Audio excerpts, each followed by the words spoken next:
होते हैं, सिनोनिम्स होते हैं। और मुझे उसका इश्यू आता है, एक मुझे ट्रू फॉल्स का इश्यू आता है, ट्रू फॉल्स और नॉट गिवन का। लेकिन आपका जो स्कोर आया ना वो आया 9 आउट ऑफ 13। जी।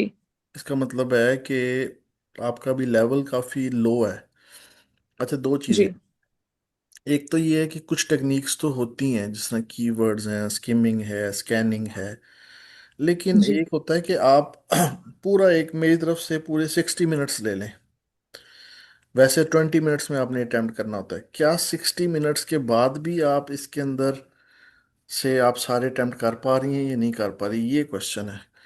कि वो सर टाइम स्किमिंग का का इशू जो है ना, हाँ, जो स्किमिंग है ना, स्किमिंग और स्कैनिंग जी जी। और जो कीवर्ड्स वगैरह हैं, वो तो आते हैं टाइम सेव करने के लिए, यानी जल्दी पढ़ने के लिए।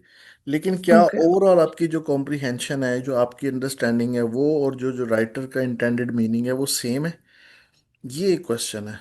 उसमें फिर आगे फर्दर दो फैक्टर्स हैं। एक आता है कि यहाँ पे कुछ इन्होंने फिगरेटिव स्पीच यूज की होती है, यानी कि सेंटेंसेस सीधे नहीं लिखे होते, घुमा के लिखे होते हैं। दूसरी चीज़ ये होती है कि लॉन्ग सेंटेंसेस होते हैं, उनको कॉम्प्रिहेंड करना थोड़ा सा मुश्किल होता है। तीसरी चीज़ होती है कि क्या शुरू में जो बिगनर्स होते हैं वो रीडिंग को अपने माइंड में रिटेन कर पाते हैं। यानी मैंने भी ये पढ़ा, they play hard, they play often, they play to win. Australia sporting teams win more than their fair share of titles, demolishing rivals with seeming ease. अच्छा, ये शुरू से लेकर यहाँ तक क्या मैंने पढ़ा? अब मैंने मुंह से तो वोकलाइज कर दिया, लेकिन क्या मेरे दिमाग में ये बैठ गया है कि जो मैंने पढ़ा इसको? ये फिर एक क्वेश्चन है। बाज़ लोग इसको समझ पाते हैं और बाज़ लोग इसको कॉम्प्रिहेंड नहीं कर पाते। छोटा छोटा तो पढ़ लेंगे, दे प्ले हार्ड वो सख्त खेलते हैं, दे प्ले ऑफन वो अक्सर खेलते हैं, and they play to win और वो जीतने के लिए खेलते हैं। ऑस्ट्रेलिया की जो टीम्स हैं वो अपने फेयर शेयर्स ऑफ टाइटल्स, यानी अपनी जो एबिलिटी है या जो उनकी प्रोबेबिलिटी है, ये जितना हमारी एक्सपेक्टेशन होती है कि आपने 10 मैच खेले हैं तो 3-4 जीत गए हैं, उससे ज़्यादा जीती हैं। डिमोलिशिंग राइवल्स, तबाह व बर्बाद कर देती है अपने दुश्मनों को, विद सीमिंग एज ईज, बड़े आराम से। ये डिमोलिश ये फिगरेटिव स्पीच है। वैसे डिमोलिश का मतलब होता है बिल्डिंग तो गिरा देना नीचे, किसी चीज़ का स्ट्रक्चर तबाह कर देना, ठीक है। जैसे कोलैप्स करना, लेकिन बिल्डिंग के लिए ज़्यादा वर्ड यूज़ होता है। राइवल वैसे दुश्मनों को कहते हैं, लेकिन यहाँ पे ऑपोजिट टीम्स के लिए वो बात कर रहे हैं ना। अब ये एक अलग से बात है कि क्या आपको अगर मैं खुला टाइम दूं तो आप इसमें से पिक कर लेंगी। अच्छा, दूसरी तीसरी चीज़ ये है कि हर क्वेश्चन को अटेम्प्ट करने के ना डिफरेंट एक स्ट्रेटेजी है। एक से दो स्ट्रेटेजीज हो सकती हैं। मिसाल के तौर पे, अब ये जो क्वेश्चंस आए हैं इनको हमने कैसे अटेम्प्ट करना है, इसको हमने जेन में रखना है। क्वेश्चन जो सेक्शन नंबर 1 है ना, उसमें अगर आपका एक या दो गलत हो जाते हैं तो कोई बात नहीं, ठीक है, इट्स ऑल राइट। वैसे तो आपका एक गलत हो जाए तो कोई बात नहीं, एक से ज़्यादा नहीं होना चाहिए सेक्शन नंबर 1 में। सेक्शन नंबर 2 में, यानी पैसेज नंबर जो 2 होता है आपका, उसके अंदर आपके दो गलत हो जाए तब भी खैर है। या टोटल में मिला के आपके 1 इसमें हो जाए 1 उसमें हो जाए तो चलें। एक अच्छा पढ़ा लिखा बंदा भी कहीं ना कहीं छोटी सी गलती कर जाता है जिसकी वजह से स्कोर खराब हो जाता है, एक आधा सवाल गलत हो जाता है, ये बिल्कुल नॉर्मल है। दो भी गलत हो जाते हैं तब भी कोई मसला नहीं है। लेकिन अगर पहले में आपका एक गलत है, दूसरे में भी एक गलत है, तो तीसरा जो होता है ना पैसेज, वो टफ होता है कंपैरेटिवली, उसमें क्वेश्चंस भी ज़्यादा होते हैं। उसके अंदर आपके तीन भी गलत हो जाएं तो ठीक है, यानी 14 में से 3 रॉन्ग हो जाएं, पहले में 13 होते हैं, दूसरे में 13 होते हैं, और तीसरे में 14 होते हैं, ठीक है। तो एक तो ये कि आपको अपनी जर्नल रीडिंग कॉम्प्रिहेंशन पे काम करना है। उसका जो तरीका है ना, वो जल्दबाजी नहीं, जल्दी जल्दी आप करेंगी ना तो पैनिक हो जाएंगी। आपने उसको समझना है, समझने के बाद एक्टिव रीडिंग करनी है। और हफ्ते में एक दफ़ा मॉक टेस्ट। दूसरी बात भी मैं आपको बता दूं, ये ना कुछ कॉन्सेप्ट्स हैं जो रिसर्च के बाद बाकी चीज़ों के बाद सामने आते हैं। एक तो ये कि जब आपने एक वीक आपने तैयारी की, अब आप खड़ी हुई हैं 6 के ऊपर। 6 का मतलब है आपके 23 ठीक हो रहे हैं, या कभी 24 ठीक हो जाते हैं, कभी 25 ठीक हो जाते हैं, कभी कभी आपके 26 भी ठीक हो जाते हैं। 27 आएंगे तो 6.5 होगा। 23 से 26 के दरमियान जो स्कोर आ रहा है वो उसका मतलब है कि आप 6 बैंड पे खड़ी हैं। आपने एक दो टेस्ट दिए, दोनों में पता लग रहा है कि जी आपके जमा नफी करके 23, आपका 24, 25, 23 ये स्कोर है। अच्छा चले, अब 7 दिन के बाद क्या आप 6.5 पे पहुंच जाएंगी? नहीं। ये चीज़ें इनमें बढ़ानी, ये टाइम कम है, 7 डेज कम टाइम है कि आपका 0.5 की इंक्रीमेंट हो जाए। हाँ, पहले 2 टेस्टों के बाद, एक टेस्ट दिया आपने, आपको पता ही नहीं था करना क्या है, आपको कोई टेक्निक नहीं पता थी, कुछ टेक्निक्स को समझने के बाद जहाँ पे आपका स्कोर स्टेबल हो गया, अब आप 6.5 ले रही हैं लेट्स सपोज। अब 6.5 से 7 बैंड पे जाते हुए कम अज कम आपको, अगर आप बहुत ज़्यादा मतलब क्विक लर्नर हैं और बहुत जल्दी चीज़ों को परसीव कर रही हैं, तो आपको 1 महीना लगेगा। अगर 2 महीने आपकी तैयारी है तो फिर हम एक बैंड कह सकते हैं 2 महीने में आते हैं। 0.5 आपके इम्प्रूव होते हैं, वो भी उस सूरत में जब आप रेगुलर कर रही हैं। अच्छा, रेगुलर करने से क्या होता है? रेगुलर करने से दो काम होते हैं। एक तो आपको ट्रैप्स का आइडिया होना शुरू हो जाता है कि यहाँ पे करके इस तरह की लाइन होती है जिसमें अक्सर ये सवाल डाल देते हैं। अच्छा, इस तरह की चीज़ों में ना अक्सर कॉमन जो है ना हमारी मिस्टेक्स आ रही हैं, ना उनके अंदर प्रॉब्लम आ रही है। वो मतलब ट्रू फॉल्स नॉट गिवन में कहाँ पे इशू आ रहा है उसको भी आज डिस्कस करते हैं हम लोग, ट्रू फॉल्स नॉट गिवन को, सारी टाइप्स को मैं इंशाल्लाह ताला डिस्कस करता हूँ। लेकिन पहले हमें एक थोड़ा सा जेनेरिक चीज़ों को अंडरस्टैंड करना है। एक तो काम ये करना है कि बुक नंबर 6 है आपकी, वैसे मैडम भी पढ़ा रही हैं इस वक्त, बुक नंबर 11 12 के ऊपर है वो। आपने 6 से स्टार्ट कर लेना खुद से, और 6 का ये पहला पैसेज है, ऑस्ट्रेलिया स्पोर्टिंग सक्सेस। रोजाना आपने, मैं तो रिकमेंड करूंगा एक पैसेज बस, लेकिन एक पैसेज 100% अंडरस्टैंडिंग के साथ।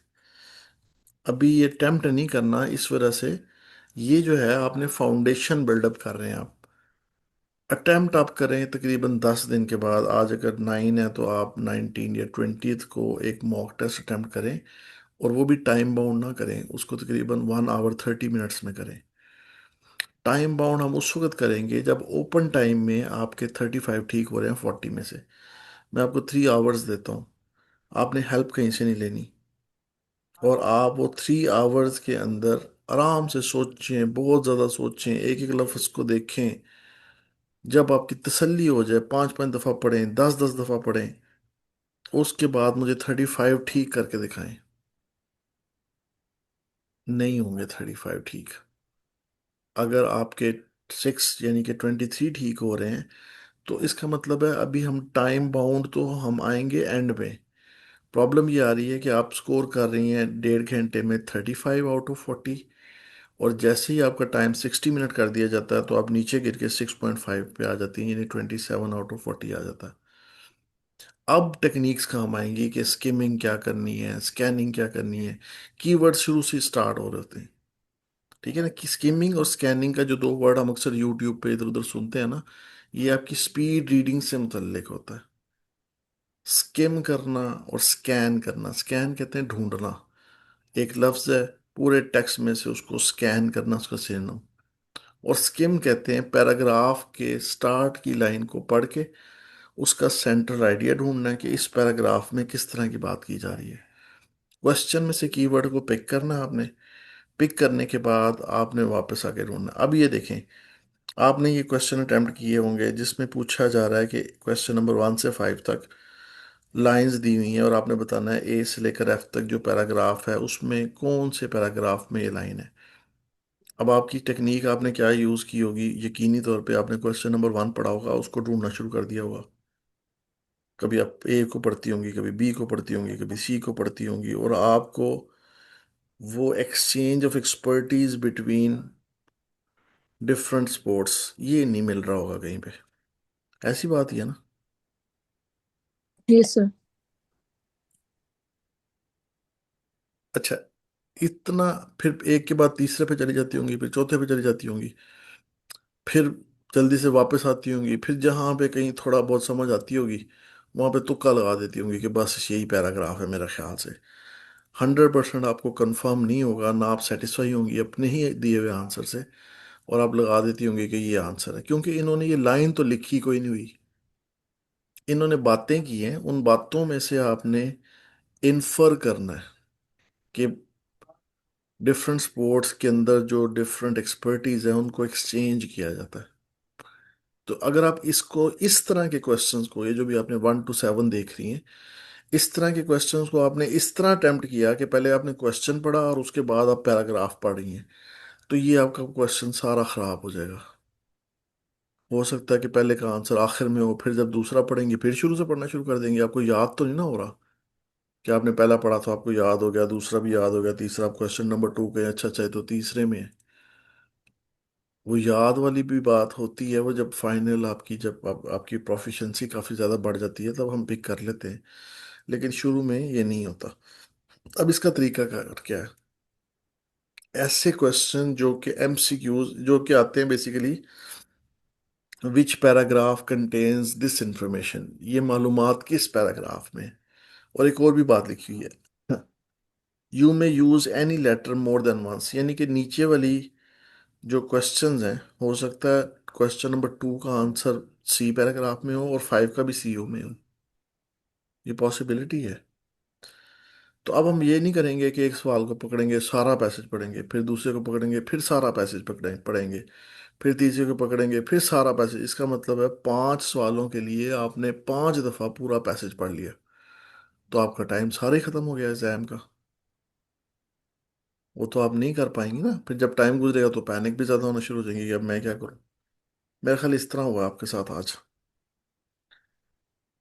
इसका तरीकाकार क्या, जरा सुने। अब इसको पढ़ें आप। They play hard, they play often, they play to win. आपने पेंसिल पकड़ लेनी है, ऊपर लिखना है ए पैराग्राफ, और रजिस्टर पे ना कुछ नोट्स बनाने हैं। टाइम को छोड़ दें, एग्जाम को छोड़ दें, टाइम बाउंड प्रैक्टिस को छोड़ दें। अभी फिलहाल टारगेट ये है 13 में से 13। 1 घंटा ले लें, 60 मिनट्स ले लें, छोड़ दें 20 मिनट्स को। 60 मिनट्स में भी क्या आप 13 में से 13 ले सकती हैं? अगर ले सकती हैं तो बहुत बड़ी अचीवमेंट है, फिर तो पेपर का कोई मसला नहीं रहेगा। टाइम को तो हम कंट्रोल कर लेंगे, बड़ी जल्दी कर लेंगे, लेकिन मेन है कि क्या आपकी ओवरऑल जनरल कॉम्प्रिहेंशन इस लेवल की है कि आप इसको पिक कर सकें। तो अब अब दूसरी बात ये होती है कि जब हम शुरू शुरू में पढ़ रहे होते हैं ना, तो हमारे माइंड में से लाइंस बैठती नहीं है। जैसे मैंने पढ़ा कि वो सख्त खेलते हैं, वो अक्सर खेलते हैं, वो जीतने के लिए खेलते हैं। ऑस्ट्रेलिया की जो टीम्स हैं वो अपनी एक्सपेक्टेशन से बहुत ज़्यादा जीतती हैं, बड़े आराम से अपने दुश्मनों को ख़त्म कर देती हैं। वो ऐसा कैसे करती हैं? ये जी हुक्स है, ये इन्होंने मेन क्वेश्चन डाल दिया कि वो जीतती कैसे हैं। वो ज़्यादा मेन लाइन क्या है, सेंट्रल आइडिया क्या है, जीतती कैसे हैं, आम टीमों से ज़्यादा कैसे जीती हैं। अब ये हमारा सेंट्रल आइडिया हो गया इस पैराग्राफ का, पीछे सवालों को नहीं पढ़ना आपने। अच्छा आगे आए। A big part of the secret is an extensive and expensive network of sporting academies underpinned by science and medicine। कोई वर्ड ऐसा आ गया ना जैसे डिमोलिश है, इसका मीनिंग आपको आना चाहिए। अंडरपिन्ड मीनिंग आना चाहिए कि अगर कोई चीज़ दूसरे के साथ अंडरपिन होगी, it helps the other thing to continue और succeed by supporting and strengthening it. तो दोनों मिलके जो है ना कामयाबी की तरफ जाएंगी। अंडरपिन्ड अगर दूसरे के साथ वो, यानी एक चीज दूसरी को सपोर्ट कर रही है कि वो मजबूत रहे, या पिन से जैसे स्टेपलर से जोड़ देते हैं हम इस तरह। तो आपने इन वर्ड्स के मीनिंग भी साथ साथ देखने हैं। और वो एक डॉक्यूमेंट्री है फाइंडिंग जो, उसके अंदर वो ये कहता है कि आपका जो एडवर्सरी है ना, जो आपका दुश्मन है, आपको उससे दोस्त बनाना है। उससे आपको लगाव होना चाहिए, उससे मोहब्बत होनी चाहिए। अब एडवर्सरी रीडिंग है, वोकेबलरी है, ग्रामर है, आप उसके साथ कंफर्टेबल हो और वो चीज़ें होना शुरू हो जाती हैं। जवाब देते हुए कहता है कि इस चीज़ का जो एक जो सीक्रेट है, वो एक बहुत बड़ा जो इंसान एक्सटेंसिव, एक बहुत बड़ा नेटवर्क है एक एकेडमीज का, ठीक है ना। और अंडरपिन बाय साइंस, उन एकेडमीज में साइंस और मेडिसिन यूज की जाती है।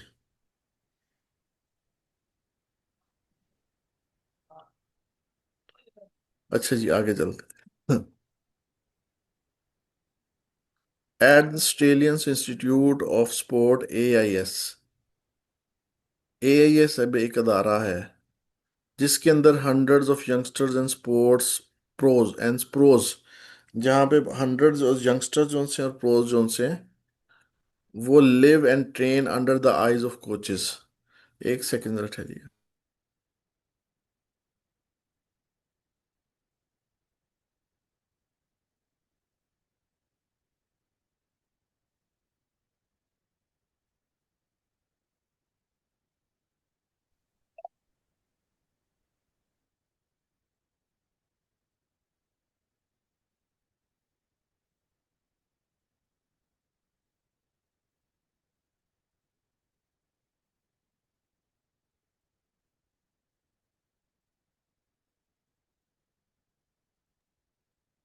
अच्छा जी।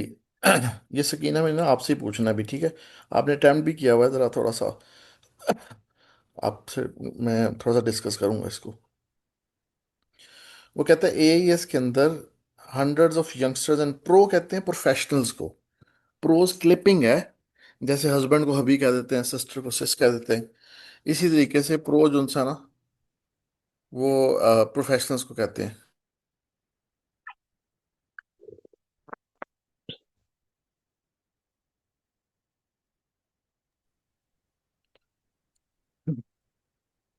उनकी ट्रेनिंग होती है under the eyes of coaches. Another body, एक बॉडी कौन सी है? AIS। पहले उसने सवाल पूछा कि जी ये कैसे होता है कि वो जीतते हैं, फिर उन्होंने कहा जी साइंस और मेडिसिन को यूज़ करते हैं और कोचिंग होती है बहुत ज़्यादा। और उन्होंने फिर अब दो अदारों का नाम लिया, एक का नाम लिया AIS और दूसरे का नाम लिया ASC। ASC पैसा लगाता है 96 स्पोर्ट्स के अंदर और हज़ारों स्पोर्ट्स पर्सन्स के ऊपर। AIS जो सा है वो कोचिंग प्रोवाइड करता है और उसमें प्रोफेशनल्स वगैरह जो से हैं वो उनको आगे उनकी ट्रेनिंग की जाती है। दोनों अदारे both provide intensive coaching training. दोनों अदारे जो उनसे हैं वो कोचिंग भी कर रहे होते हैं, उसमें ट्रेनिंग भी हो रही होती है और न्यूट्रिशनल एडवाइसेस भी हो रही होती है। ये जी हमारा एक ख़त्म हो गया। अब हमने ये नहीं करना कि सवाल पढ़ के इधर आना है, हमने इसमें से देखना है कोई सवाल है। अब आप इधर आए, यहाँ पे कीवर्ड्स काम आएंगे, देखें ज़रा।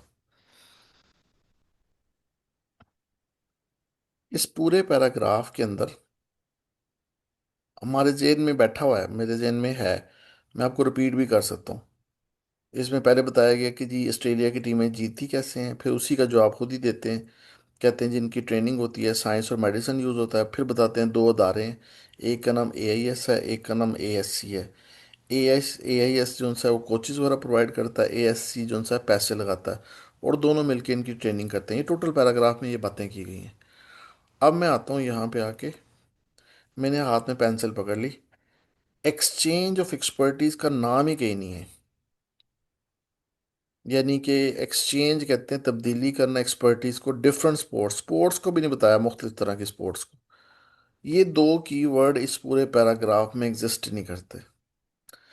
एक वर्ड है विजुअल इमेजिंग। इमेजिंग का लफ्ज़ पूरे पैराग्राफ में कहीं नहीं है, ना इसका कोई सिनोनिम है, ना कोई कैमरे की बात है, ना कोई वीडियो की बात है, ना कोई तस्वीर की बात है, कुछ बात नहीं है विजुअल इमेजिंग की।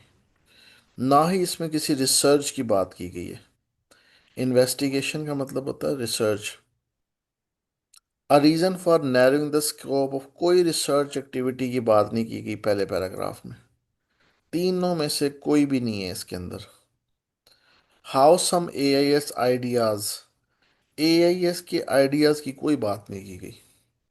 How obstacles to minimum achievement can be investigated, जो ऑब्स्टिकल्स कहते हैं रुकावटों को, मीन ऑप्टिमम अचीवमेंट, इसकी भी बात कोई नहीं की। यानी कि पैराग्राफ नंबर A में 1 से लेकर 5 तक किसी क्वेश्चन का आंसर नहीं है। अच्छा, ये जब इस तरह के क्वेश्चन आ जाएं, अब आप आए 6 के ऊपर। एक ओवरव्यू दिया गया है फंडेड स्पोर्ट्स के बारे में।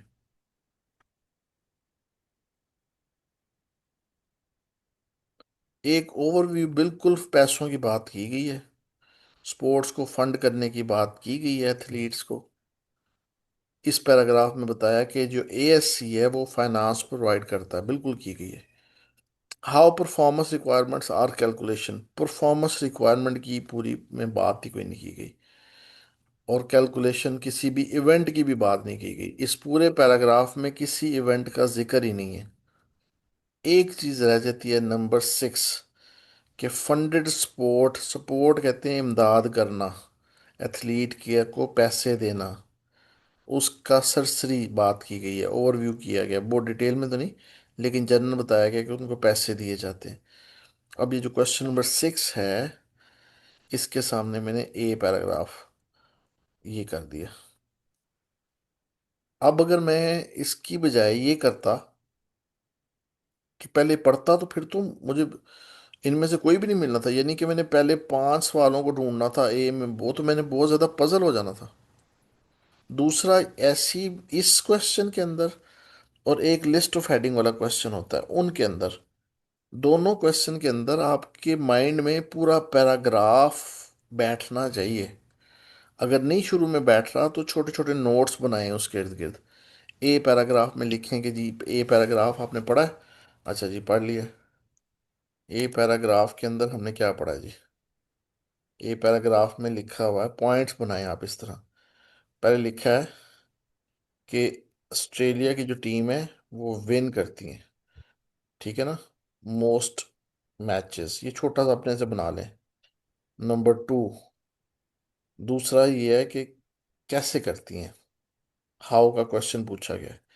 तीसरा किया गया जी एआईएस, ये कोचिज प्रोवाइड करता है, ठीक है। और उसके बाद एएससी, ये पैसे फाइनेंस प्रोवाइड करता है, और दोनों मिलके ट्रेनिंग करते हैं। ये दोनों एआईएस और एएससी ये ऑस्ट्रेलिया के अदारे हैं, गवर्नमेंट के अदारे हैं। ये बस 5 बातें इस पूरे पैराग्राफ में की गई हैं। ये मेरे माइंड में बैठ गया। अब मैंने जाना है नेक्स्ट पैराग्राफ के अंदर। इसलिए मैं रिकमेंड ये करता हूँ कि शुरू में आप सिर्फ एक दिन में एक पैसेज करें, एक दिन में एक से ज़्यादा पैसेजेस ना करें, क्योंकि जल्दी जल्दी में आप छोड़ देंगे काफ़ी ज़्यादा चीज़ें, इम्प्रूवमेंट नहीं होगी। थर्मामीटर से बुखार चेक करने का मकसद ये नहीं होता कि आपका बुखार चेक करने की वजह से उतर जाएगा। हम सिर्फ टेस्ट को अगर हम सिर्फ इस तरह पढ़े ना कि देखिए अपने आप को कि मैं कहाँ पे खड़ा हूँ, तो उससे इम्प्रूवमेंट नहीं आती, वो वहीं पे खड़े हैं आप, वहीं पे ही रहेंगे जब तक आप वोकेबलरी को नहीं इम्प्रूव करेंगे, पैराग्राफिंग को नहीं सीखेंगे, अपने जनरल कॉन्सेप्ट्स को बेहतर नहीं करेंगे, ग्रामर में इम्प्रूवमेंट नहीं लेके आएंगे, लॉन्ग सेंटेंसेस को नहीं सीखेंगे। और एक और बहुत इंपॉर्टेंट पार्ट होता है इसमें बैकग्राउंड नॉलेज, कि आपके पास पहले मालूमात कितनी है, जो पुरानी मालूमात हैं उसकी बेस पे हम जो नेक्स्ट इंफॉर्मेशन है उसके अंदर क्लैरिटी पैदा करते हैं। ये जी हमारा पहला पैराग्राफ हो गया। अब हम आ जाएंगे सेकंड पैराग्राफ पे। अब हम इसको पढ़ेंगे, लेकिन एक और काम ये करना है, चूंकि ये हमें सारा पढ़ना पड़ रहा है, हर क्वेश्चन हर पैसेज सारा नहीं पढ़ेंगे, लेकिन ये पैसेज हमें सारा पढ़ना पड़ेगा जहाँ पे ये क्वेश्चन आ गए हैं, क्योंकि मजबूरी है ना, कोई भी क्वेश्चन आ सकता है। अगर हम इस स्ट्रेटेजी को छोड़ते हैं, दूसरी स्ट्रेटेजी पकड़ते हैं, अब जैसे मैंने ये वाला पकड़ा, तो वो कीवर्ड्स मुझे कई दफ़ा होता है नहीं मिलते, इतने सीधे सीधे नहीं लिखे होते उन्होंने कि आपको कीवर्ड्स सिर्फ ये 2 लाइनें पढ़ के तो पता लग जाएंगे यार ये वाला इसमें मौजूद है। बहुत एडवांस लेवल पे जब आप जाएंगे, आपको जनरल कॉन्सेप्ट्स ठीक होंगे, तो फिर 3 4 5 के हम उठा लेंगे, वो भी पॉसिबिलिटी है। लेकिन यहाँ पे आपने साथ ही आपने ये करना है कि इसके ना बाकी क्वेश्चंस देखें नीचे 8 to 11 तक। अच्छा जी, कैमरे की बात इस पैराग्राफ में तो कोई नहीं की गई। Sensor, protein test, altitude test, camera keyword है। जहाँ पे कैमरा आएगा तो वहाँ से questions, camera, sensor, protein test, वहाँ से हम क्वेश्चन इनके पिक करना शुरू कर देंगे। 12 और 13 में आए, यहाँ पे लिखा है जी कौन सी चीज़ बनी एथलीट को कि वो अपनी परफॉर्मेंस को नोट कर सकें किसी भी इवेंट से पहले। तो वो जो भी चीज़ होगी वो हमने यहाँ पे लिखनी है, वो बीच में से रीडिंग के अंदर से ही उठाई जाएगी। यहाँ पे आप गैस ज़रूर लगाएं और सोचें कि क्या हो सकता है, वो क्या चीज़ हो सकती है जो उनको नोट करती हो उनकी परफॉर्मेंस को। कोई स्केल होगा, कोई तराजू होगा, कोई इंस्ट्रूमेंट होगा, कोई ऐसी चीज़ होगी जिससे पता लगेगा कौन तेज़ भाग रहा है, कौन स्लो भाग रहा है, किसके अंदर ताकत ज़्यादा है, कुछ ना कुछ होगा, कोई डाटा बैंक होगा, कुछ होगा। ये ना गैस आप करेंगे उससे आपके आंसर ठीक होने के चांसेस होंगे। अब यहाँ पे एक सवाल आ गया 1996, 1996 की ओलंपिक गेम्स का। वो कहता है how much did some cyclist performance improve. Cyclist की परफॉर्मेंस कितनी इंप्रूव हुई 1996 की, ये एक सीधा क्वेश्चन है। ये कीवर्ड से पकड़ूंगा मैं, नीचे जाऊंगा, स्ट्रेट अवे देखूंगा कि ओलंपिक गेम कहाँ पे और साइकिल की कहाँ बातें की गई। ये है जी डेट आ गई, ये 1996। ठीक है, ये 1996 आ गया। और यहाँ पे देखें साइकिल की बात कहाँ पे की जा रही है।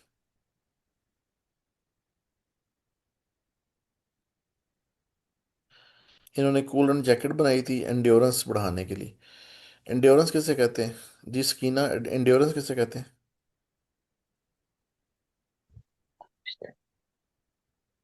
जी बताएं।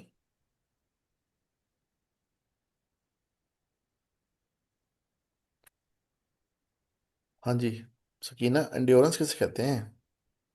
नहीं पता तो बता देंगे, नहीं पता सर मैं बता देता हूँ। सर नहीं पता मुझे। हाँ, एंड्योरेंस कहते हैं बर्दाश्त को। हमारी जो होती है ना, जैसे कि पेन बर्दाश्त करने की एबिलिटी, उसको एंड्योरेंस कहते हैं। इस तरह के जो वर्ड है ना, एंड्योरेंस हो गया, यहाँ पे अक्सर क्वेश्चन डाल देते हैं वो कहता है जी इस गेम्स के अंदर दीज स्लाइड्स।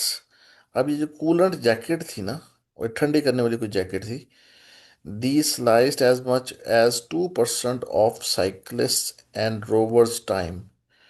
ये इनके टाइम को 2% कम कर देता था जब वो जैकेट पहन के करते थे। तो अगर वो जितना भी टाइम था, 2% उसमें कमी आती थी इस जैकेट की वजह से। अच्छा ठीक है, now every one use them, अब हर बंदा इसको यूज कर रहा है। यहाँ पे how much did some cyclist performance improve, कितनी इंप्रूव हुई? 2%। यहाँ पे 2% लिखेंगे आप। और परसेंट जो है ना, अगर स्पेलिंग लिखे ना, पर सेंट ये भी होता है। ठीक है, अगर आपने इस तरह कभी परसेंट लिखना है, अगर यहाँ पे 2% लिखा हुआ है, ये देखें, ये 2%। और यहाँ पे 3 वर्ड्स उसने अलाउ किए हुए हैं ये। तो हम यहाँ पे TW2% इस तरह लिखेंगे। लेकिन ये जो परसेंट है, इसके स्पेलिंग और ये लफ्ज ये यहाँ से ही उठाएंगे। ये हमने कोई खुद से सोच के खुद से नहीं लिखना, ये मैंने ऐसे लिख दिया। उम्मीद है कि आपको ये वाला पैरा ये समझ आ गई कि ये क्वेश्चन को हमने कैसे अटेम्प्ट करना है। और हमने कैसे, लेकिन हर एक में जैसे what is produce to help an athlete plan their performance in an event. अब यहाँ पे जो कीवर्ड है प्लानिंग है परफॉर्मेंस की।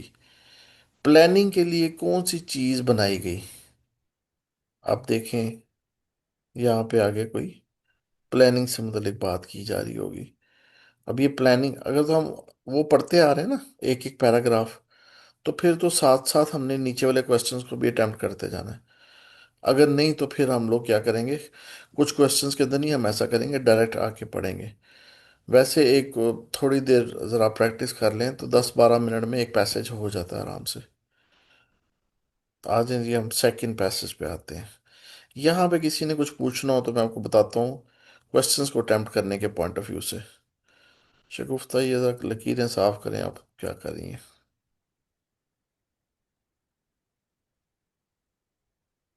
यहाँ पे अब इसमें यह है कि दूसरे को पढ़ें, तीसरे को पढ़ें, और इसमें से क्वेश्चंस देखती जाएं कि कौन कौन से क्वेश्चन आए हैं। उन्हीं क्वेश्चंस को आपने साथ साथ सेव भी करते जाना है। एक सेकंड में अंदर आइए, मिस शगुफ्ता ने लाइनें लगा दी। चलें, साफ होगी। अच्छा जी, अब हम आते हैं पैराग्राफ पैसेज नंबर 2 पे।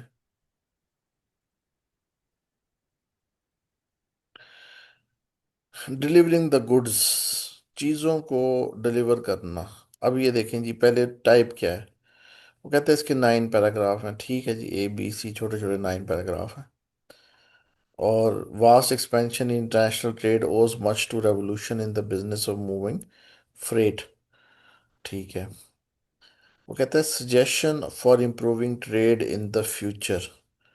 ये A से I तक किस पैराग्राफ में बात की गई है? इसके अंदर भी वही अप्रोच यूज होगी। अब ये सजेशन आपको यहाँ मिले ना तो क्या करेंगे? इम्प्रूविंग ट्रेड और फ्यूचर की बात की नगर नहीं की जा रही, वैसे फ्यूचर की बात की जाती है अंदाजे से आखिरी पैराग्राफ के अंदर। सजेशंस और रिकमेंडेशंस भी जनरली आखिरी पैराग्राफ के अंदर होते हैं। तो हम नीचे जाके देख सकते हैं।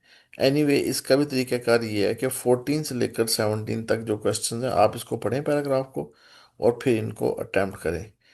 अब आ जाए नीचे, ट्रू फॉल्स नॉट गिवन, इसको ज़रा हम थोड़ा सा डिटेल में देखते हैं और फिर हम नीचे जाते हैं। ये जो क्वेश्चंस हैं इसमें तीन चीज़ें बहुत इंपॉर्टेंट हैं।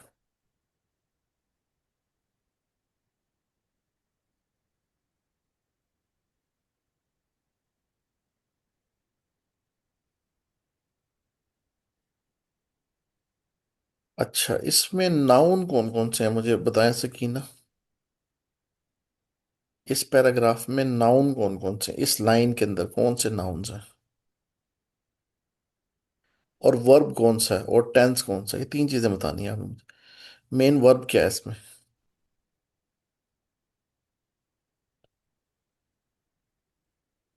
सब वर्ब इंक्रीजिंग हाँ है। ठीक है ठीक है ठीक है, शाबाश। Increasing, increasing verb. ये जी आपने डब्बा डाल दिया इंक्रीजिंग के इर्द गिर्द। अच्छा, international trade is increasing, ban अवी तजारत बढ़ रही है। तो इंटरनेशनल ट्रेड जो है ना, ये सब्जेक्ट है, ये सब्जेक्ट भी है। और ट्रेड जो है ना, इंटरनेशनल ट्रेड, ये यहाँ पे नाउन है, ट्रेड बॉडी है। एट अ ग्रेटर, ये जरा ध्यान देना आपने कि अगर किसी जगह पे कंपैरेटिव डिग्री आ रही है ना, यानी बेटर, ग्रेटर, या प्रीटियर, इजियर, तो उसको जरूर आपने अंडरलाइन करना है। देन द वर्ल्ड्स इकोनॉमी, ये जी दूसरा जो नाउन है ना वो ये है। अच्छा, अब आपने करना ये है कि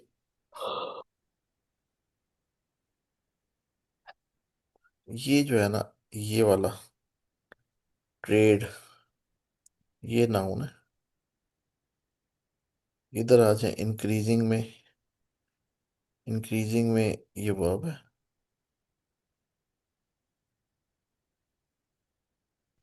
ठीक है, ये वर्ब है हमारा। और ये वर्ल्ड की इकोनॉमी भी नाउन है। अब ये सबसे पहले सोचें कि ये फॉल्स कैसे होगा। अगर मैं कहता हूँ इकोनॉमी ज़्यादा बढ़ रही है इंटरनेशनल ट्रेड से, तो फॉल्स हो जाएगा। अगर यहाँ पे लिखा हुआ है कि इकोनॉमी दुनिया की ज़्यादा बढ़ रही है, तो उल्टा लिखा हो तो ये फॉल्स हो जाएगा। अगर मैं कहूँ कि ये इंक्रीज नहीं हो रहा, डिक्रीज हो रहा है, तो तब भी फॉल्स हो जाएगा। यानी कि इंटरनेशनल ट्रेड इंक्रीजिंग की जगह डिक्रीजिंग हो रहा है, यानी कि कम हो रही है। अच्छा, ग्रेटर जो सा है, ये कंपैरेटिव डिग्री है। यहाँ पे भी आपने देखना है कि दो चीज़ों में मुआवजा किया जा रहा है। एक एक एक को बताया जा रहा है कि उससे ज़्यादा है, कम है, क्या है वो। तीसरी जो इंपॉर्टेंट चीज़ है, अगर इंटरनेशनल ट्रेड की जगह कुछ और लिखा हो, नाउन चेंज हो रहा है हमारा, ये नाउन जो सब्जेक्ट है वो चेंज हो रहा है, उसकी वैल्यू चेंज हो रही है। नाउन, इस नाउन की जगह पे कोई और बात की जाए कि ये चीज़ जो सी है दुनिया की इकोनॉमी से, तो तब भी ये आंसर जो है ना फॉल्स हो जाएगा। अगर ये चारों डब्बे मौजूद हैं टेक्स्ट के अंदर, ये भी, ये भी, ये भी, ये भी, तो ये ट्रू है। इनमें से अगर नाउन चेंज हो, ये चेंज हो जाए या ये चेंज हो जाए, तो फॉल्स है। अगर ये दोनों चेंज नहीं होते, अगर हम जो भी लिखा हो उसको देखते हैं, तो ये ट्रू है।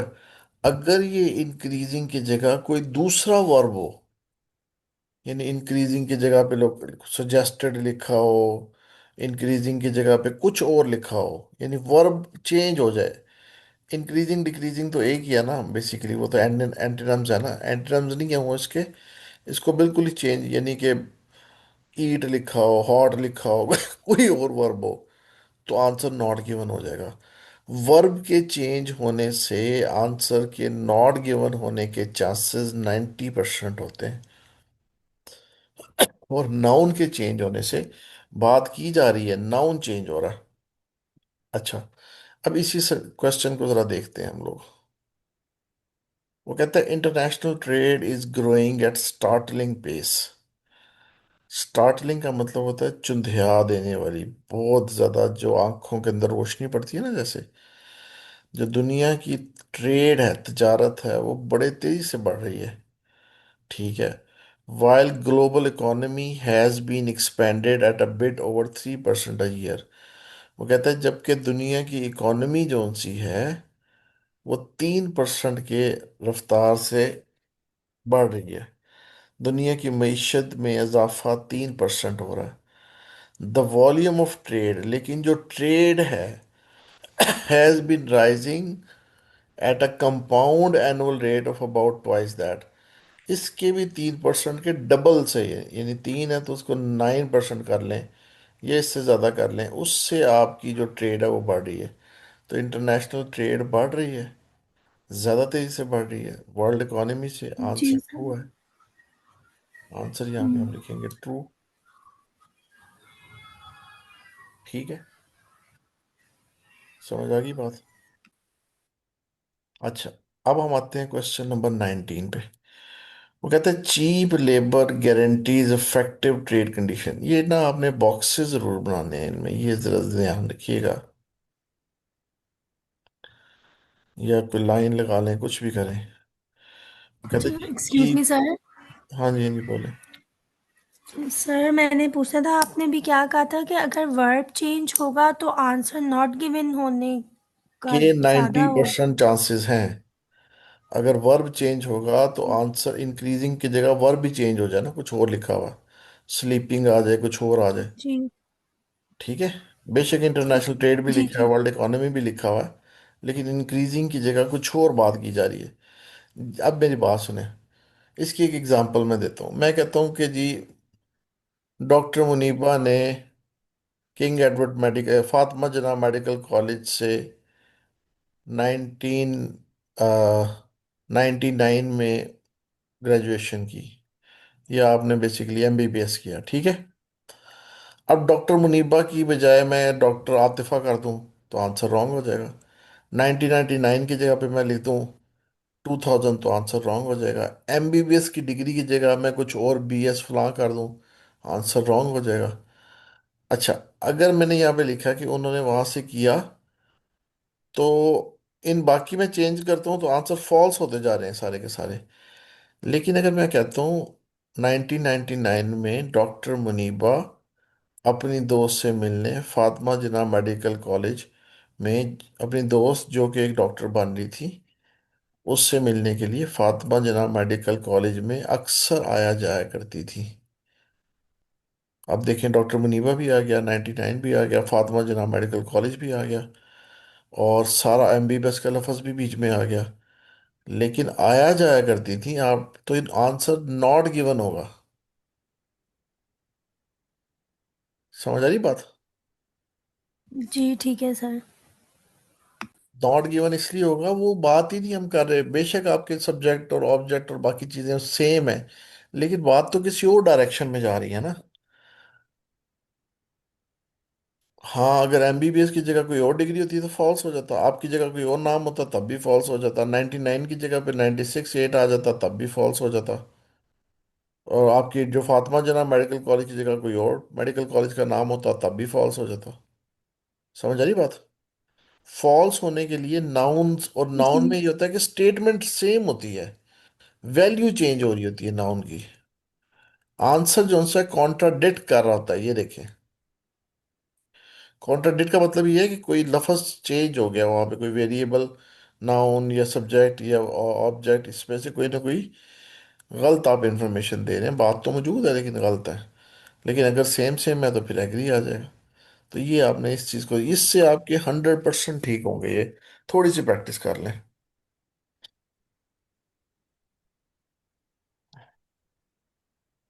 अच्छा जी, वो कहते हैं जी चीप लेबर। अच्छा, ये जी पहला नाउन आ गया। गारंटी, ये जी वर्ब आ गया। अफेक्टिव ट्रेड, ये एडजेक्टिव है। Effective trade conditions. वो कहता है जी जो आपकी चीप लेबर है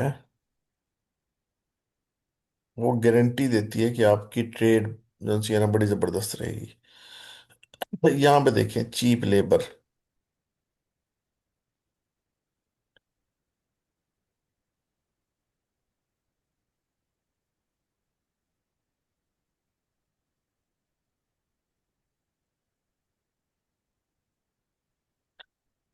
कहता है the real world is full of friction.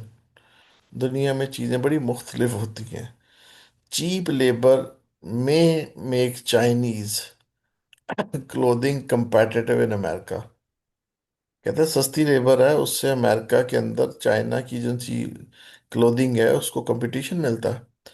But if delays in shipment tie up, लेकिन अगर वो लेट हो जाती है, बेशक चीप है लेकिन जो शिपमेंट है जो प्रोडक्शन है लेट हो जाती है, टाई अप वर्किंग कैपिटल, तो उससे क्या होता है कि विंटर कोट्स जो से हैं वो आपको बाहर में मिलते हैं। ट्रेड में लूज इट्स एडवांटेज, तो ट्रेड का जो एडवांटेज है वो खत्म हो जाता है। एडवांटेज क्या था चीप लेबर का, तो चीप लेबर गारंटी नहीं है, और भी फैक्टर्स हैं इसमें। चीप लेबर की बात की गई है इस पैराग्राफ में। हाँ जी बिल्कुल जी चीप लेबर सर, का हुई लफ्ज है। लिखा गया। इफेक्टिव ट्रेड कंडीशंस की भी बात की गई है, लेकिन गारंटी वाला जो वर्ड है ना, क्या चेंज हो गया? वर्ब। गारंटी। और गारंटी की जगह पे क्या आ रहा है, इसका एंटोनिम आ रहा है। May lose. हाँ इसका एंटोनिम आ रहा है ना। एंटोनिम आ रहा है ना तो फिर जरूरी नहीं है कि आपका ये नॉट गिवन हो, ये फॉल्स होगा। लेकिन गारंटी का एंटोनिम ये है कि उसमें एडवांटेज खत्म हो जाता है ना। गारंटी नहीं मिल रही, इसकी बात ये है, इसकी गारंटी नहीं है। एक एडवांटेज जरूर है लेकिन गारंटी नहीं है। अगर इसकी ऑपोजिट बात हो रही है तो फिर नहीं, तो अब ये आंसर फॉल्स होगा। लेकिन अगर गारंटी शंटी की या ऐसी कोई बात ही नहीं की जा रही तो फिर हम इसको वो कहेंगे।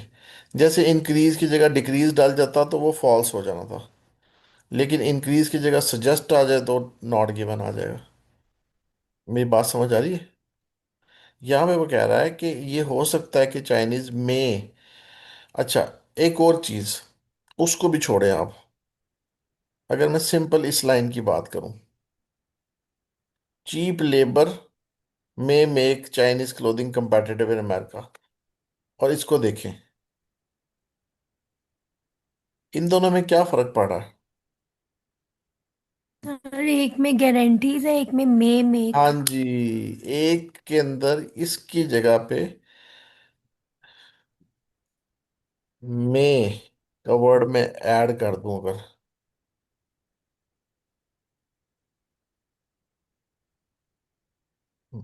में जो है ना, में है पॉसिबिलिटी है, और गारंटी का मतलब है 100% श्योरिटी है। समझ आएगी बात? तो जहां पे इसकी वजह से भी ये आंसर जो सा है फॉल्स हो जाएगा। बात की जा रही है लेकिन एक जगह पे, इसकी एक और एग्जांपल सुन लें, ये इस तरह के अक्सर क्वेश्चन आते हैं।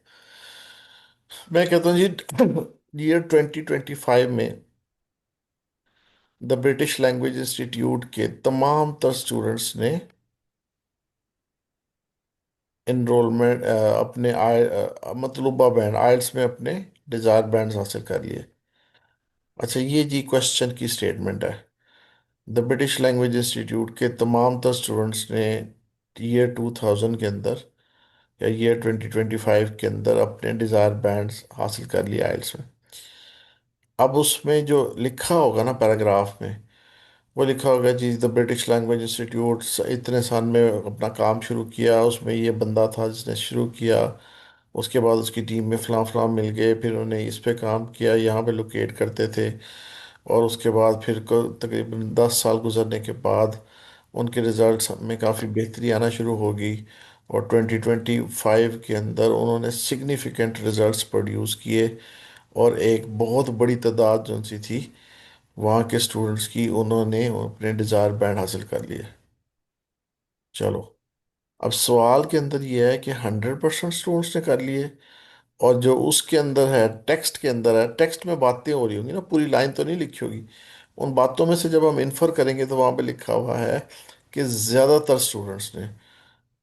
अब क्वेश्चन है 100% स्टूडेंट्स ने, तो फिर यहाँ पे आंसर फॉल्स होगा, नॉट गिवन नहीं होगा।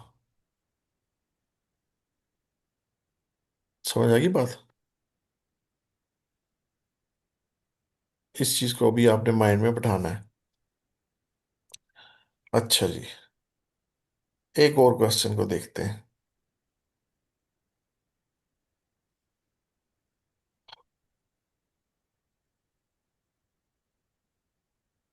कहता है जी, जापान जो सा उसने इंपोर्ट किया मोर मीट। जापान इंपोर्ट करता है, ज्यादा गोश्त इंपोर्ट किया और ज्यादा स्टील इंपोर्ट किया फ्रांस से। अच्छा, अगर कोई भी चीज इंपोर्ट की, जापान ने कोई भी चीज इंपोर्ट की फ्रांस से, ये लिखा हुआ है या नहीं लिखा हुआ? सबसे पहले तो ये क्वेश्चन है।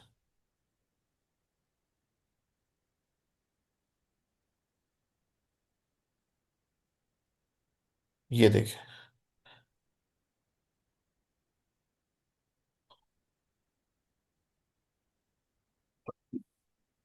जापान का जिक्र आ गया, आ गया। फ्रांस का जिक्र आ गया, आ गया।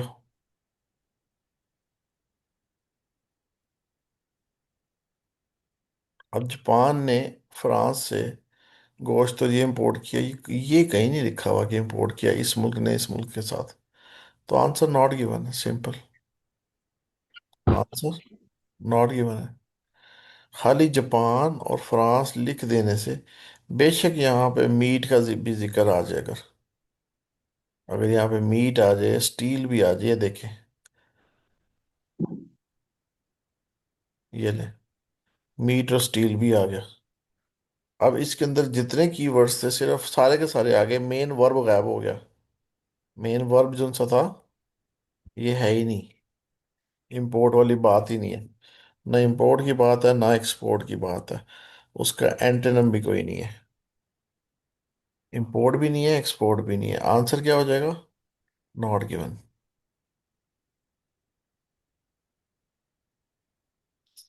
अगर ये होता कि जापान ने एक्सपोर्ट किया फ्रांस को, तो आंसर फॉल्स हो जाना था। अगर होता जापान ने इंपोर्ट किया मीट और स्टील फ्रांस से, तब भी नॉट फॉल्स हो जाना था, क्योंकि मोर की बात आना चाहिए यहाँ पे, मोर, ज्यादा। दोनों मुल्क एक दूसरे से करते थे, लेकिन फिलहाल साल के अंदर इसने, जापान ने फ्रांस से ज्यादा स्टील और वो किया, इस तरह की कोई बात होगी तो फिर ट्रू होगा। लेकिन अगर इस तरह की बात नहीं होगी तो फिर नहीं होगा। ये चीज आपने ध्यान में रखनी है।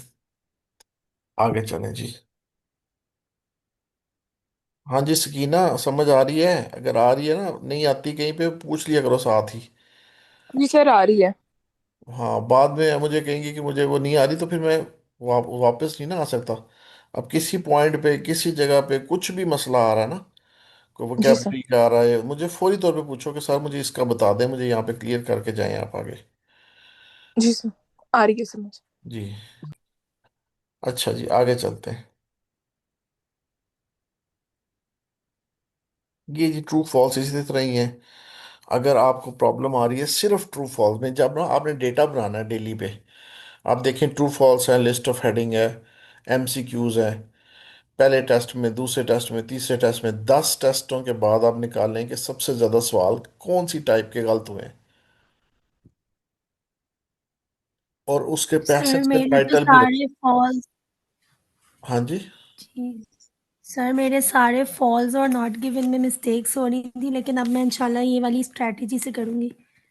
ये स्ट्रैटेजी से करें, आपके 100% ठीक हो जाएंगी। शायद कोई एक आधा कभी गलत हो ठीक है। जाए, वैसे नहीं होगा गलत। ठीक है। अच्छा, दूसरी बात ये है कि एक ना अपना स्टैटिस्टिकल डेटा आपका जो आएगा ना, पता लग जाएगा। फिर आपने करना ये होगा कि आपकी तैयारी पूरी होगी या सब ठीक हो रहे हैं, 1 घंटे में भी अटेम्प्ट कर रही हैं, बस लिस्ट ऑफ हेडिंग और ट्रू फॉल्स नहीं पकड़े जा रहे। ये दो ऐसे हैं जो सबसे ज़्यादा स्टूडेंट्स गलत करते हैं, ट्रू फॉल्स को भी नहीं बास का जज कर पाते और लिस्ट ऑफ हेडिंग को भी नहीं कर पाते। इनमें ज़्यादा मिस्टेक होती है स्टूडेंट्स की ना। आपने सिर्फ वो टाइप पे फिर फोकस ज़्यादा कर देना है जो आपकी मिस्टेक्स हो रही हैं, बस। यानी कि बाद में जैसे 20-25 दिन के बाद सिर्फ ट्रू फॉल्स करें और बाकी छोड़ दें सारे टेस्ट को। अगले 8-10 दिन ज़्यादा ट्रू फॉल्स, तकरीबन 300-400 ट्रू फॉल्स कर लें साथ ही।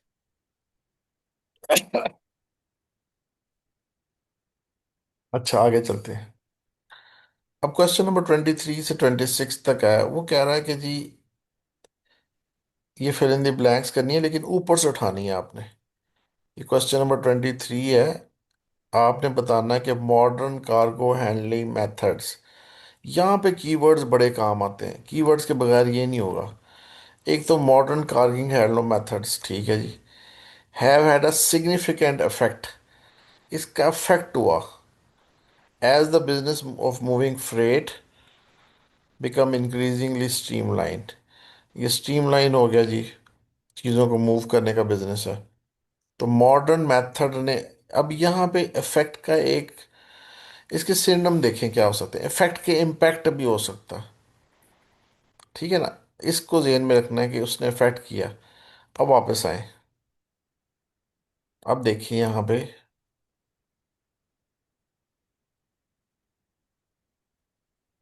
क्वेश्चन नंबर 23 है ना।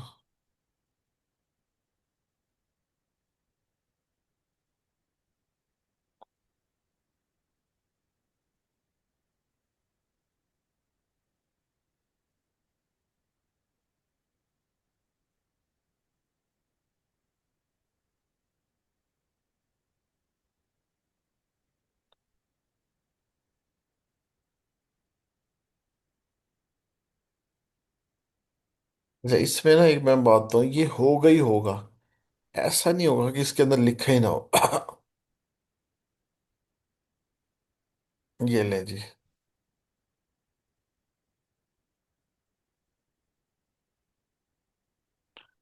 वो कहता है जी technological innovations known broad as containerization and intermodal transportation, swift productivity improvement, cargo handling।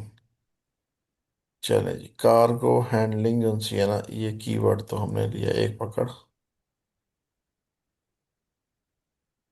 Improvement in cargo handling से क्या हुआ, स्विफ्ट प्रोडक्टिविटी हुई, ठीक है। इंटर मॉडल ट्रांसपोर्टेशन सिस्टम और कंटेनराइजेशन, ये दो वो चीज़ें हैं जो कि मॉडर्न, अब यहाँ पे मॉडर्न कार्गो हैंडलिंग मेथड में ये दोनों चीज़ें आ जाती हैं। A series of innovation, innovation का मतलब है लेटेस्ट टेक्नोलॉजी, जो कि ज़्यादातर जानी जाती है कंटेनराइजेशन और इंटर मॉडल ट्रांसपोर्ट, इन दोनों को मिलाएं तो ये कार्गो हैंडलिंग मेथड है। इसका इसने ये क्या बढ़ा रही है, स्विफ्ट प्रोडक्टिविटी, इम्प्रूवमेंट्स इन कार्गो हैंडलिंग, कार्गो हैंडलिंग आ गई उसके अंदर। अब यहाँ पे कहते हैं स्विफ्ट प्रोडक्टिविटी, बहुत ज़्यादा प्रोडक्टिविटी हो रही है, बहुत ज़्यादा प्रोडक्टिविटी हो रही है ना, इसको जहन में रखें और ऊपर आ जाए। A B C D E F G H I J K।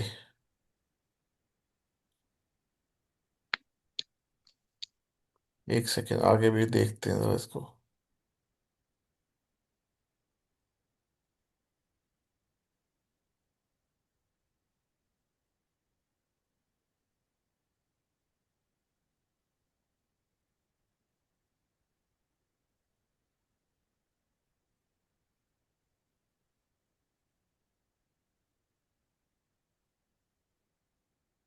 Capsizing का क्या मतलब होता है? हम्म।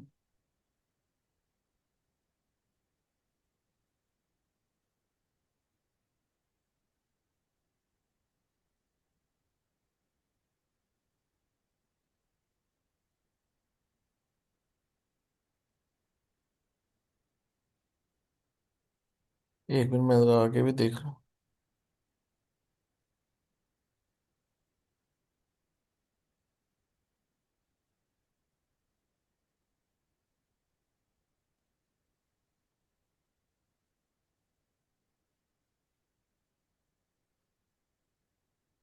किसी चीज का वापस जाना। नहीं, कैप्साइज कहते हैं, कश्ती उल्ट जाती है ना, उसको कैप्साइजिंग कहते हैं।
इस पैराग्राफ में तो बिल्कुल नहीं है।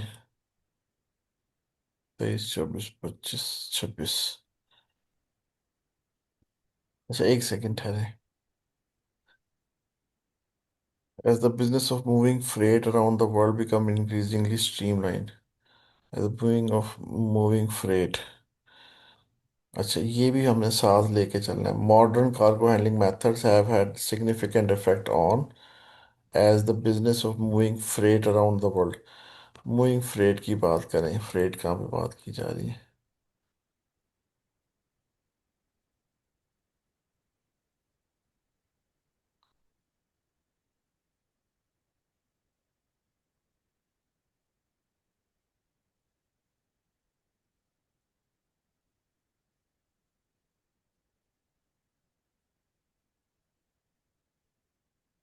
पता है, but getting the cargo to different story. National governments by and large keep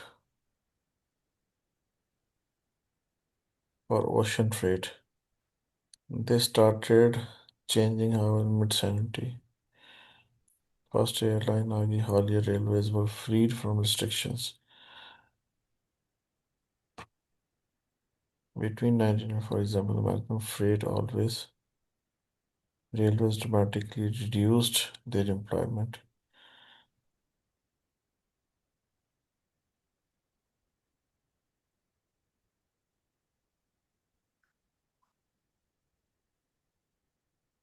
यही लग रहा है मुझे।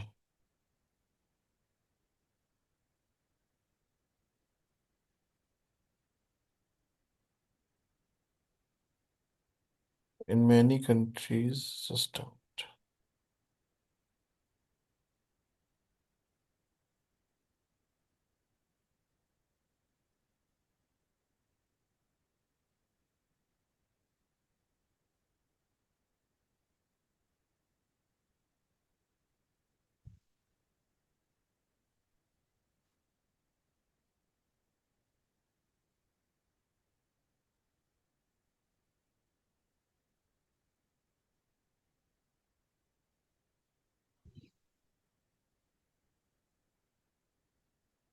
यहाँ पे जी swift productivity improvement in cargo handling.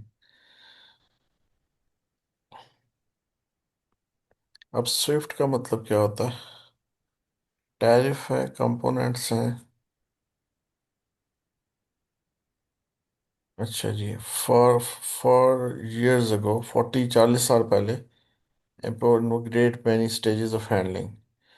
बहुत ज़्यादा स्टेजेस होती है विच डिस्प्रपोर्शन ऑफ शिपमेंट बीइंग डैमेज हो जाता था, स्टॉलिंग हो जाता था। The invention of container crane made it possible to load unload containers without capsizing the ship, and the adoption, अब वो बगैर उसको उल्टाए हुए कंटेनर्स के अंदर, and the adoption of standard container sization allowed almost any box to be transported on any ship।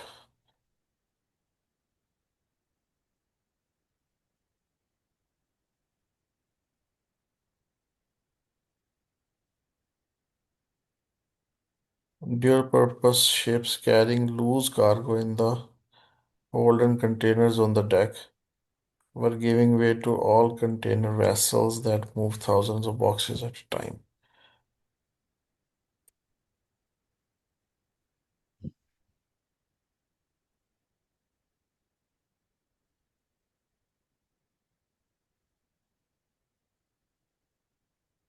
ऐसे manufacturers of computers, हाँ ये देखें,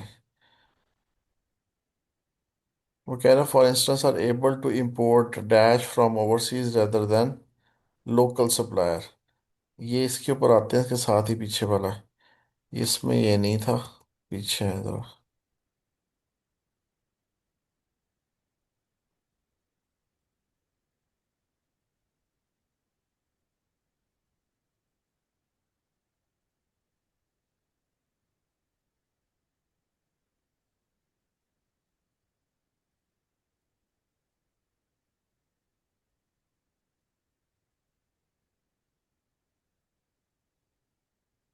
ये देखें जी, लोकल सप्लायर। मैं आता हूँ वापस उस पे भी उसके साथ, क्योंकि ये क्वेश्चन ई के अंदर है और उसमें देखते हैं। पहले इस पे आ जाए जरा, फिर वापस जाते हैं उसकी तरफ।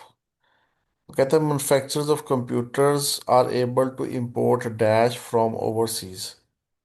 वो कहते हैं दूसरे मुल्कों से वो चीज़ें मंगवा लेते हैं। क्या करते हैं? इंपोर्ट करते हैं डैश, और यहाँ पे लिखा होगा कि manufacturers of computer, computer drives. Manufacturers in Japan. ठीक है ना? हाँ, ये ड्राइव्स, ड्राइव आ जाएगा तो ऊपर जाके देखें ड्राइव कहाँ पे लिखी हुई है। From overseas rather than having to rely on local supplier. हाँ जी, यहाँ पे देखिए ड्राइव का किस सिनोनिम है? टैरिफ है, कंपोनेंट है, कंटेनरशिप है, आउटपुट है, एम्प्लॉयज है, इंश्योरेंस कॉस्ट है, ट्रेड है, फ्रेट है, फेयर है, सॉफ्टवेयर है, इंटरनेशनल स्टैंडर्ड्स है। कंपोनेंट्स आएगा इसकी जगह पे। ठीक है, तो कंपोनेंट्स हो गए जी बी। ड्राइव की जगह पे कोई और वर्ड हम यहाँ पे नहीं है ऐसा।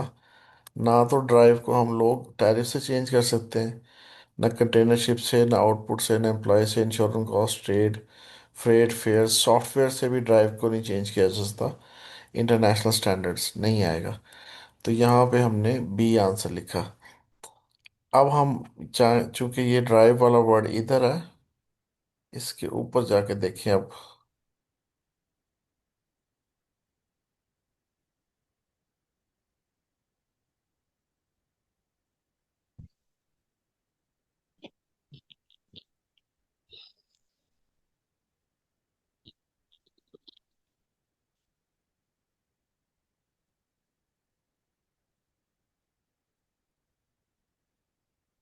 सी।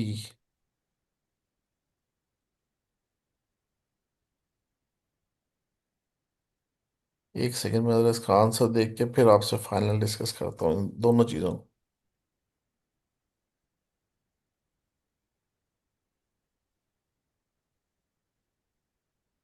अच्छा जी, ये तो ड्राइव तो ठीक हो गया। ये जी जी आया, अभी इधर आके देखे जरा।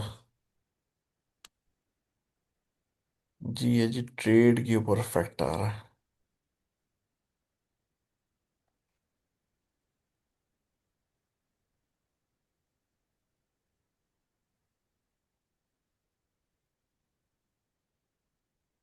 ट्रेड पे कहाँ से इफेक्ट हो रहा है?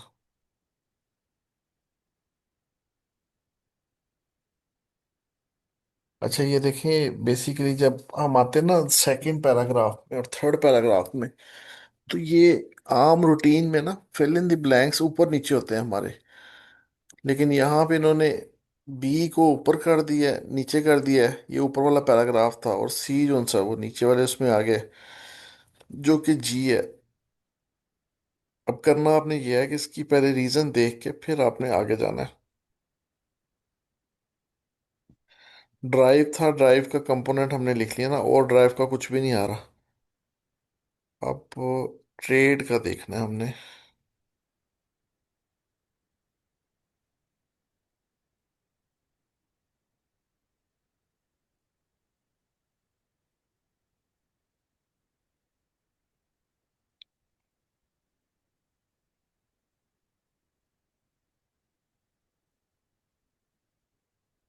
हाँ जी, स्विफ्ट प्रोडक्टिविटी को उसने ट्रेड में लिया बेसिकली। स्विफ्ट प्रोडक्टिविटी को ही ट्रेड में लिया, वो मैं पिक नहीं कर पाया। ये ट्रेड तिजारत है ना, यानी वो कहता है कि ये जो चीजें हैं, ये जो मैं यहाँ पे पढ़ रहा था, वो ये कह रहा है कि ये जो टेक्नोलॉजिकल इनोवेशंस हैं जिसमें कंटेनराइजेशन है, इंटर मॉडल ट्रांसपोर्टेशन सिस्टम है, यही वो हैं जो मॉडर्न इनोवेशंस हैं। ठीक है ना, मॉडर्न चीज़ें जो सी इम्प्रूवमेंट आई है कार्गो हैंडलिंग के अंदर, has led to swift productivity. अब ये जो स्विफ्ट प्रोडक्टिविटी है ना, इम्प्रूवमेंट इन कार्गो हैंडलिंग, ठीक है, स्विफ्ट प्रोडक्टिविटी, ये जो है, इसके अगर पूरा ऊपर से नीचे देखें तो यहाँ पे ट्रेड आएगा, यानी कि तजारत में इजाफा, उनकी जो प्रोडक्टिविटी यहाँ पे, मतलब कि उनके काम में इजाफा होगा। तो काम क्या है, वो ट्रेड ही है ना बेसिकली। और इसका कोई सिरनाम ऊपर से नीचे नहीं आ रहा। मैं ढूंढ रहा था कि मुझे यही पूरा लफ्ज मिल जाए यहाँ पे, स्विफ्ट प्रोडक्टिविटी, और मैं वहां से पिक कर लूँ। ये थोड़ा सा ट्रिकी है, लेकिन ये कि इसके अंदर आपको वापस जाके टेक्स्ट को पढ़ के और उसका सिनोनिम पिक करके यहाँ पे लिखना पड़ेगा।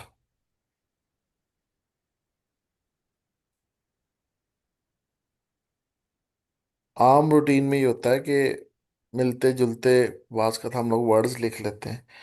The introduction of dash has meant that bulk cargo can be safely and efficiently moved over long distances.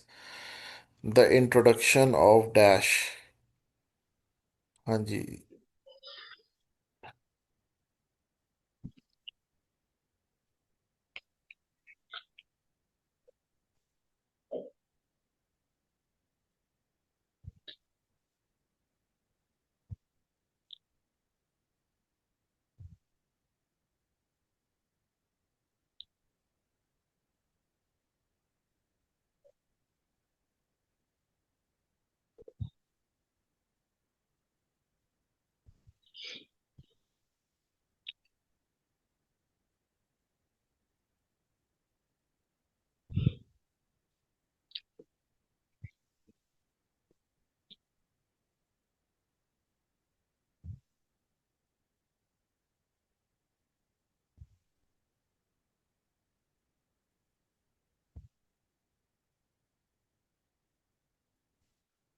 और कह रहा, the invention of container crane made it possible to load unload containers without capsizing the ship. और यहाँ पे लिखा हुआ आ रहा है कि the bulk cargo can be safely and efficiently moved over long distances.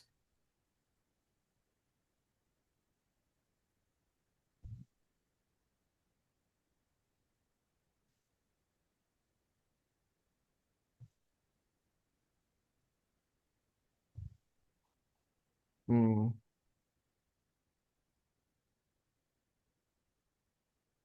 By 1967, 1967 में ड्यूअल पर्पस शिप्स, जो ड्यूअल पर्पस शिप्स थी, carrying loose cargo in the hold, loose cargo होती थी उनके पास, and containers on the deck, और container उनके deck के ऊपर होते थे, were giving way to all container vessels that move thousands of boxes a time। तो उन्होंने क्या किया कि, हाँ,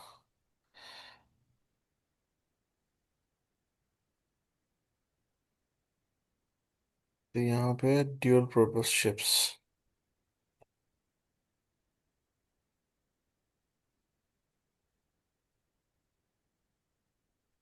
ये मेरे ख्याल में यहाँ पे आएगा, पहले जो हमने इसको चेंज किया था।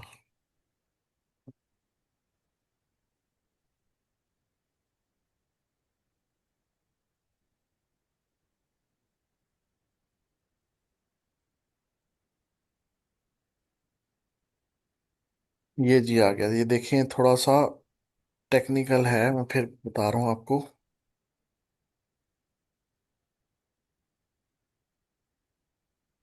अब सी में आंसर वही था, कंटेनर शिप्स। और यहाँ पे आ रहा है ड्यूअल पर्पस शिप्स।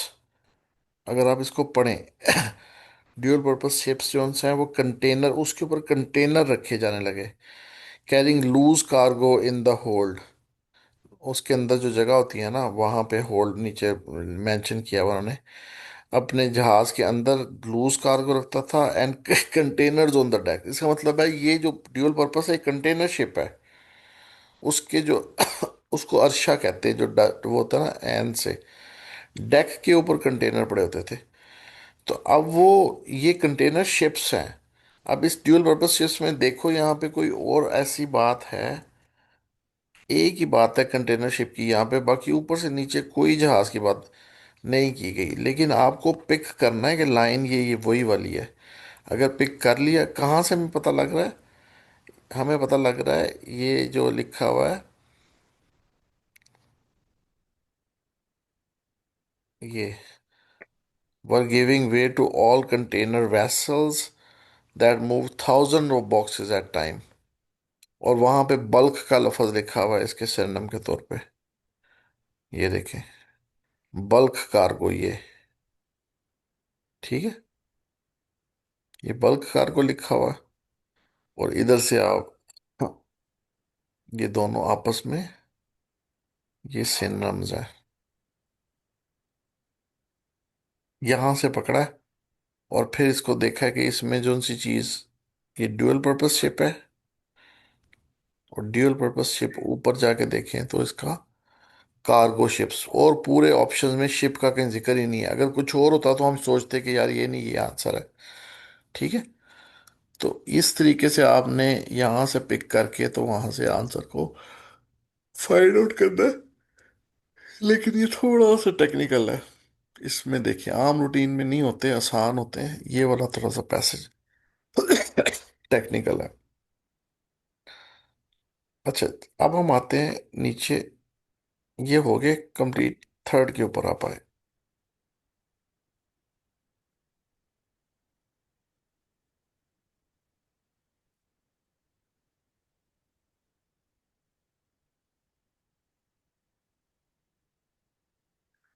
इसमें ना वोकैबलरी का भी बड़ा इंपॉर्टेंट रोल है। लिस्ट ऑफ हेडिंग है इसमें। आपने, वो कहता है जी, एक इसके अंदर मैं आपको बताता हूँ, इसका जो मेथड है ना, वो हमने बनाया है रूल आउट मेथड। अगर आप इसको करेंगे तो आपके तकरीबन 100% ना ये ठीक हो जाएंगे। अनटिल अनलेस कि आप किसी जगह पे थोड़ा सा आपको गलती हो जाए कि यार ये चीज़ जो सी है ना, वो मतलब आप कॉम्प्रीहेंड सही ना कर पाए। अब इसका ये नहीं करना कि जी आपने यहाँ से एक लाइन पढ़नी है, यहाँ से हेडिंग पकड़ के लिख देनी है। वो कभी कभी ठीक हो जाएगी, कभी ज़्यादातर वो ख़राब भी हो जाएगी। एक,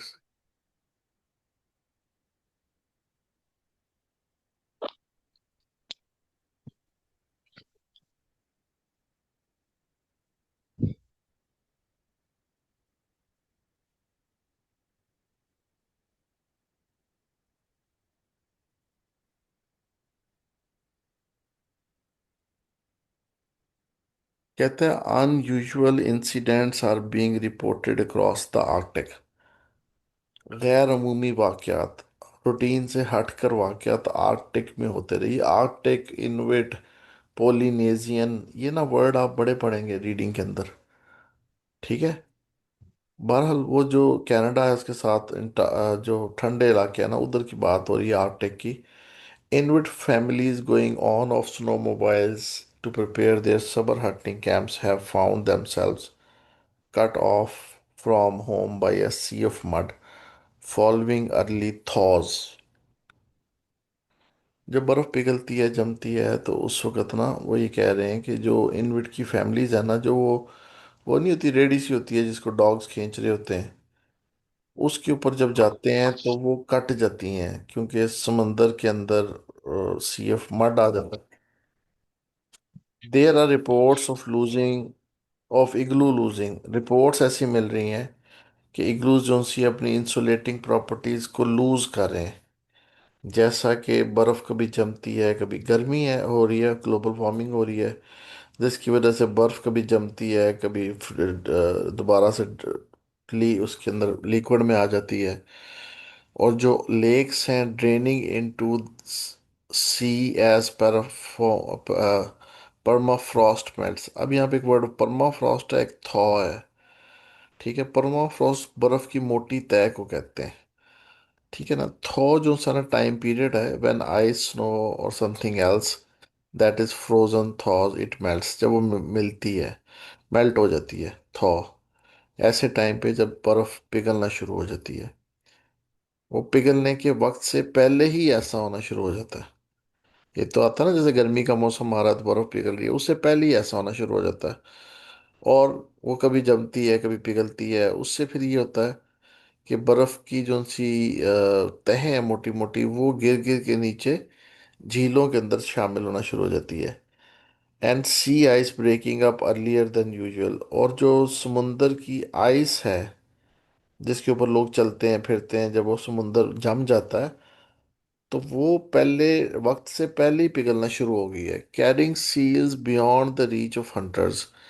अब जो सील्स हैं वो वहाँ पे लोग उसका शिकार करते हैं, वो चूंकि वो पिघल जाती है तो दूर हो जाते हैं। इसको पूरे को ना दिमाग में बिठाने की पिक्चर सी बनाएं, फिर हम आते हैं आंसर्स की तरफ। Climate change may still be a rather abstract idea to most of us. हो सकता है क्लाइमेट चेंज जो है वो हम में से काफ़ी ज़्यादा लोगों के लिए अभी हम उसको समझना एब्स्ट्रैक्ट आइडिया हो। हम समझते हो कि ऐसी बातें ही हैं, लेकिन आर्कटिक में इसके ड्रामेटिक इफेक्ट्स आना शुरू हो चुके हैं, हो रहे हैं basically. It's summer time if summer time ice continue to shrink at its present rate. अगर गर्मियों की बर्फ जो सी है इसी तरीके से पिघलती रही तो Arctic ocean could soon become virtually ice free in summer. तो गर्मी आने तक हो सकता है कि वो पूरे का पूरा बर्फ के बगैर हो जाए, जिसका जो नॉक ऑन इफेक्ट है वो ज़्यादा गर्मी होगी, ज़्यादा क्लाउडियर स्काइज, आसमान पे बादल ज़्यादा होंगे, और इंक्रीज्ड प्रेस्पिरेशन, नमी ज़्यादा होगी। समुंदर का जो लेवल है पानी का वो बढ़ जाएगा। Scientist are increasingly keen to find out what's going on. साइंसदानों को ये ढूंढ रहे हैं कि क्या मसला चल रहा है, because they consider the Arctic a canary in the mine. Canary एक परिंदे को कहते हैं। वो कहते हैं कि आर्कटिक जो सा ना वो एक मतलब एक मुहावरा ही है कि अगर हमने इसको सुलझा लिया तो हमें काफ़ी चीज़ों के बारे में पता लग जाएगा। फॉर ग्लोबल वार्मिंग, ये कुंजी है, बेसिकली चाबी है दुनिया के अंदर ग्लोबल वार्मिंग की। हम उसको स्टडी कर सकते हैं इस एरिया में। A warning of what's in store for the rest of the world. ठीक है ना। तो जो बाकी दुनिया के लिए एक वार्निंग है, ग्लोबल वार्मिंग की बात करें। अब आए इधर।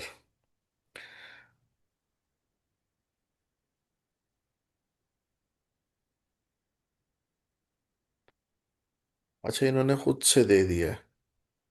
इसका नंबर 8 दे दिया है, पैराग्राफ नंबर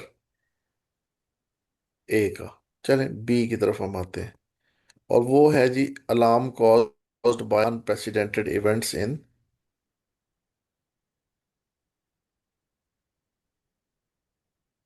अच्छा, मुझे थोड़ा सा यहाँ पे ना बैटरी का थोड़ा सा इशू आ रहा है। इसको ना लिस्ट ऑफ हेडिंग को मैं कल भी आपकी क्लास लूँगा और मैं खुद ही पढ़ाऊँगा कल भी। लिस्ट ऑफ हेडिंग को हम कल अटेम्प्ट करेंगे इस पार्ट को। मीनवाइल जो मैंने आपको बताया उसको कर लें। मोबाइल के ये लैपटॉप मेरा बंद हो सकता है किसी भी टाइम। कोई क्वेश्चन यहाँ तक पूछना चाहें पूछें, नहीं तो कल मैं इसको इंशाल्लाह कंप्लीट करवाता हूँ आप। जी। सर ये टेस्ट कौन सा वाला है, 6 है? ये बुक 6 का टेस्ट। टेस्ट नंबर 1 है। जी ठीक है सर। आपने इससे आगे आगे करना है, इससे पीछे नहीं करना। ठीक है सर। जी सकीना, कुछ समझ आई अब? कोई हौसला हुआ जी आपको? सर, काफी क्लियर है। चलें अभी प्रैक्टिस करेंगी ना खुद से, तो जी। तकरीबन फिर आहिस्ता आहिस्ता और थोड़ा सा बेहतरी आ जाएगी इंशाल्लाह। जी सर। ओके जी, अल्लाह हाफिज़।